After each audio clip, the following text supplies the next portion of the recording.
उम्मुल मोमिनीन से बार बार लोगों ने सवाल किया कि हुजूर अलैहिस्सलातु व तस्लीम का अखलाक कैसा था। तो आपका जवाब यही था, क्या तूने कुरान नहीं पढ़ा? उनके अखलाक तो कुरान थे। हुजूर अलैहिस्सलाम के बारे में याद रखना, बाहर के लोग अगर किसी के बारे में कोई कुछ कहें तो वो ज्यादा मोतबर नहीं होता, क्योंकि बाहर तो सभी नेक बने रहते हैं, पारसा बने रहते हैं। असल चीज घर वालों की तरफ से कि ये घर में कैसा रहता है, इसलिए कि बाहर शरीफ बन करके रहना ये मजबूरी है। अगर नहीं रहेंगे तो बदनाम हो जाएंगे, नहीं रहेंगे तो लोग जो है वो पता नहीं किस किस तरह के प्रोपेगेंडे करेंगे। लेकिन असल अखलाक ये है कि इंसान घर में कैसा रहता है। और हुजूर अलैहिस्सलाम के अखलाक के मुतालिक किनसे पूछा जा रहा है? हुजूर की अज़वाज से। और हुजूर अलैहिस्सलाम की अज़वाज हुजूर के अखलाक के बारे में क्या कह रही है? उम्मुल मोमिनीन फरमाती, क्या तूने कुरान नहीं पढ़ा? काना खुल्कुहुल कुरान, कि उनकी पूरी जिंदगी कुरान है। यानी कुरान पढ़ता जा और देखता जा कि मुस्तफा जान रहमत की जिंदगी क्या है।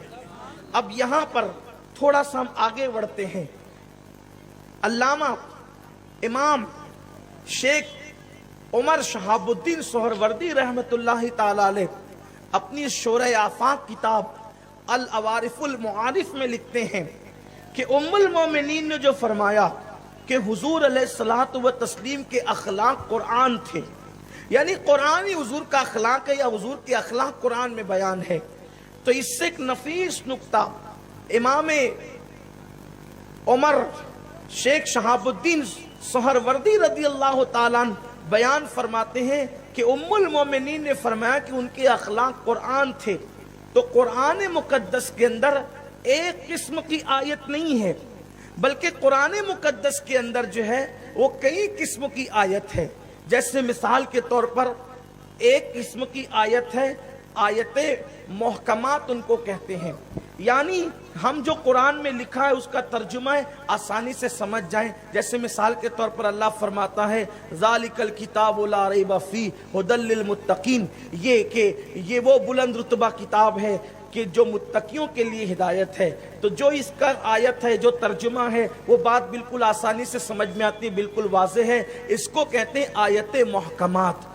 और दूसरी किस्म की आयत है उसको कहते हैं आयात मुतशाबिहात। जैसे कुरान कहता है यदुल्लाह, अल्लाह का हाथ, तब अल्लाह का हाथ, अल्लाह तो हाथ से पाक है, तो अल्लाह के हाथ का मतलब क्या? तब इसको मुतशाबिहात में शुमार करते हैं, यानी कि इस आयत की असल मुराद अल्लाह ही जानता है। हम तो सिर्फ जो है अपने फहम के मुताबिक बात करते हैं कि भाई यदुल्लाह पर ईमान है, कैसा है ये अल्लाह को सौंपते हैं कि कैसा है। लेकिन तीसरी आयत जो है वो आयत की जो तीसरी किस्म है उसको कहते हैं आयात मुक़त्तआत, या जैसे अलीफ लाम मीम, अलीफ लाम रा, हाँ मीम, इसी तरीके से काफ हाँ या ऐन स्वाद, ये जो है मुक़त्तआत में से है। अब इसका कोई तर्जुमा कोई कर ही नहीं सकता और इसका माना कोई बयान नहीं कर सकता। इसके बारे में इमाम राजी कहते हैं इसकी मुराद अल्लाह जाने, अल्लाह के बताए से अल्लाह के रसूल जाने, और अल्लाह रसूल जिस पे करम फरमा दे वो जाने, वरना इसका तर्जुमा नहीं हो सकता। तो अब उम्मुल मोमिनीन कहती है कि काना खुल्कुहुल कुरान, कि उनकी जिंदगी तो कुरान थी। यानी हुजूर के अखलाक तीन किस्म के हैं। एक तो वो कि जब बयान करो तो सबके समझ में आ जाए, जैसे बकरी का दूध दोना, ये हुजूर अलैहिस्सलाम के अखलाक हैं। बुढ़िया का सामान कंधे पे उठाकर उसके घर तक पहुंचा देना, ये भी हुजूर के अखलाक हैं। इसी तरीके से हुजूर अलैहिस्सलाम के अखलाक ये भी हैं कि दुश्मन के लिए चादर बिछा देना। हुजूर अलैहिस्सलाम के अखलाक ये भी है फतेह मक्का के दिन दुश्मनों को माफ कर देना। ये सब हुजूर के अखलाक हैं। ये कैसे आयात मुहकमात की तरह है कि जब बयान हो तो सबके समझ में आ जाए। लेकिन अखलाक की दूसरी किस्म ये भी है कि इशारे से चांद के टुकड़े कर देना, सूरज को पलटा देना, दरख्तों को अपने पास बुला लेना, बकरियों का उनको सजदा करना, संगरेजों का कलेमा पढ़ना, उनके हाथों में कलाम का तस्बीह पढ़ना, इसी तरीके से गोह का उनकी रिसालत का ऐलान करना, हरनी का उनको मदद के लिए पुकारना, हुजूर अलैहिस्सलाम का उसकी मदद करना, इसी तरीके से बेशुमार चीजें हैं। तो ये भी हुजूर अलैहिस्सलाम की अखलाक है। तो ये सब के समझ में नहीं आता।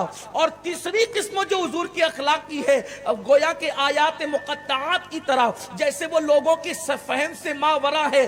تو حضور علیہ السلام کے اخلاق کی تیسری قسم بھی یہ ہے کہ سب اس کو سمجھ نہیں سکتے. جیسے کہ مثال کے طور پہ زمین پر بیٹھ کر خدا سے باتیں کرنا, اللہ سے کلام کرنا. حضور علیہ السلام لا مکان پر گئے اور اللہ سے کلام کیا, یہ تو اپنی جگہ ہے اور بالکل حق ہے, لیکن حضور علیہ السلام صرف لا مکان پر جا کر ہی باتیں نہیں کرتے, بلکہ وہ بستر عائشہ پر لیٹ کر بھی باتیں اللہ سے کر سکتے ہیں. وہ سو جائیں تو معراج منامی, وہ جاگے تو خدا سے ہم کلامی.